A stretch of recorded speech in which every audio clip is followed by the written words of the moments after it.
The 2026 World Cup draw is being held this Friday, and I have one thing to say about it. It's rigged. The World Cup draw is rigged. In today's video, I'm going to be doing a little preview of the upcoming 2026 World Cup draw, but also explaining to you guys why this is a rigged draw and why it's not 100% random. But before I get into this video, if you guys are excited for the World Cup, remember to leave a comment down below. And as always, subscribe to the channel as I'm trying to hit 6,000 subscribers before the start of 2026. But without further ado, let's get right into this video. The first thing I'm going to do is go over each of the 4 pots and tell you guys what to expect from the draw coming this Friday. And then later on in the video, I'm going to explain to you why this draw is completely rigged and is going to help the best teams in the world. Starting off with the pot. So if we look at pot 1, obviously we have the 3 hosts, Canada, Mexico, and USA, which, to be honest, it's fair enough. It is what it is. In my opinion, I don't really think that's going to help these nations out that much, especially Mexico, as recently they have not been performing good at all. But with that being said, they will be placed in pot 1, as well as some of the other best nations in the world. If we look at from the UEFA Confederation, we have teams like England, France, Spain, Portugal, Belgium, Netherlands, and also Germany. And then from South America, we have both Argentina and Brazil. All of these teams will most likely have the easiest draw because since they are in pot 1, the 3 other teams that they can possibly get in the group stage will be 1 team from pot 2, 1 team from pot 3, and the final team from pot 4. Now, I will say if one of those pot 4 teams is one of the qualifying teams from the UEFA qualifications, like Italy, for example, it could possibly make for a very difficult group. But other than that, mostly the pot 1 teams will have the easiest group. Moving into pot 2, now this is where it gets a little bit more interesting. We have teams like Croatia, Morocco, Colombia, Uruguay, Switzerland, Japan, Senegal, Iran, South Korea, Ecuador, Austria, and Australia. So as you can see from pot 2, we have a mix of teams from pretty much all the confederations. And this is where it gets interesting because some of these teams are very, very good, like Morocco, like Colombia, Ecuador. Obviously, Croatia has been very good in recent World Cups, but some of the teams also haven't been performing that good recently, like teams like Iran or South Korea. Both of these teams haven't been on the best form recently, and they're probably the worst pot 2 teams. Moving into pot 3, now this is also very interesting. Similar to pot 2, there are a few teams in this pot that you really don't want to get in the draw. If you look at the teams in pot 3, we have teams like Norway, Panama, Egypt, Algeria, Scotland, Paraguay, Tunisia, Cote d'Ivoire, Uzbekistan, Qatar, Saudi Arabia, and South Africa. Now, from these teams, there are definitely a few that you don't want to get. If you look at teams like Norway, teams like Paraguay, these teams have been very, very good in the qualifiers. And if you draw these teams in your group, it's going to be very difficult for you. And finally, in pot 4, we have most of the easier / smaller nations in the World Cup.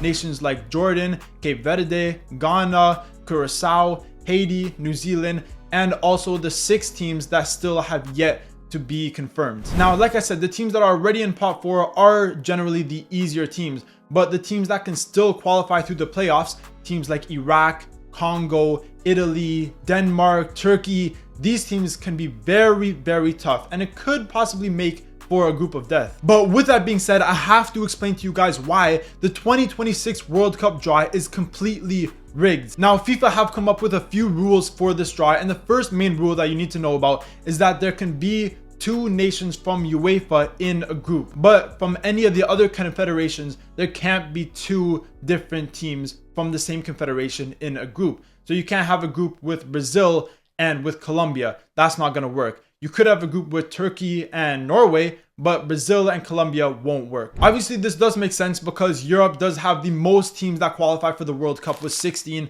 So it only makes sense that some groups will have more than 1 European team. But moving on to the crazy rule that they just added for this year's World Cup is that the top 4 ranked teams, including Spain, England, Argentina, and France, cannot play each other until the semi-final round. So basically, these 4 teams, as they are ranked the best teams in the world by FIFA, will not be able to come up against each other until the later stages. And the reason why is because FIFA said they want a more competitive Final 4 in the World Cup. So basically, they think that these 4 teams will make it to the Final 4, and it's giving every other team a much lower chance to finish there because these 4 teams can't face each other until the later stages, meaning that earlier on in the competition, we won't be seeing the top matchups. And once again, the reason why FIFA said this is because they want to see the later stages filled with the best nations. So they don't want them to verse early on in the round of 16 and knock each other out. They want these 4 nations to have the easiest chance to make it far in the competition, so that later on they can have the more competitive games instead of having teams like Croatia or Morocco, which we usually do see some surprises in the World Cup. But this year, it looks like there's going to be less of a surprise factor. In my opinion, I don't like this. I think these are already the 4 best teams in the world. Why are you giving them each a different pathway? Why are you giving them each an easier route to get to the final? This is the beauty of football. This is the beauty of the World Cup, is the randomness, the unpredictability. And now giving the top 4 teams in the world an easier route to the finals, to the semifinals, it makes it so much harder for all the other teams, and I'm not a big fan of that. So basically what FIFA are doing is they're going to split the top 4 teams in 2 halves. Spain, which is ranked 1st, and England, who are ranked 4th in the world, in one side, and France and Argentina, who are ranked 2nd and 3rd, on the other side. And now with the different paths, both Spain and England can't face each other till the semifinals, which is the same with France and Argentina. And for a team like Spain against France or Argentina against England, they won't be able to face up until the final match. In my opinion, this kind of dilutes the earlier stages in the World Cup. Now that everyone knows that the top 4 teams can't face up until at least the semifinals, it makes the round of 16 or the quarterfinals a little bit less entertaining, because you know that there's no possibility to get the biggest matchups in the world. And like I already said, these teams are the best teams in the world. If anything, you should be giving other teams a handicap to try and get them further on in the competition. But to give the best teams an even easier route is crazy. We all love underdog stories in football. If you look at Cameroon's quarterfinal run in 1990, that was absolutely insane and no one expected it. If you look at South Korea's semifinal appearance in 2002, and yes, that might have been rigged as well, but it was still crazy. And more recently, you look at Morocco finishing in the semifinals in the 2022 World Cup.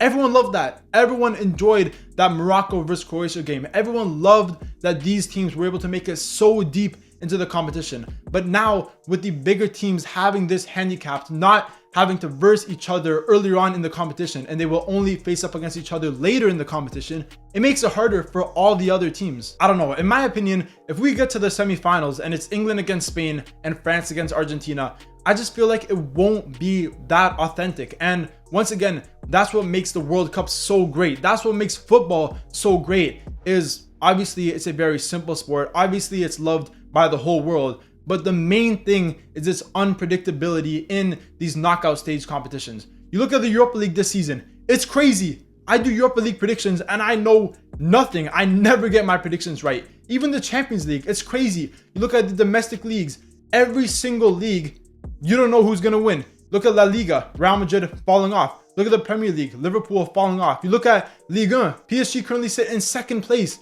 The unpredictability of football is, in my opinion, and I think in a lot of other people's opinions, the best thing about this sport. And the fact that FIFA are doing this in the World Cup draw, I'm just not really a big fan of it. You already expanded the competition. You don't need to make it easier for the best teams in the world. But hey, that's just my opinion. I'm excited for the draw that's coming up this Friday. And obviously I am going to be reacting to it. I'm going to be uploading a reaction video.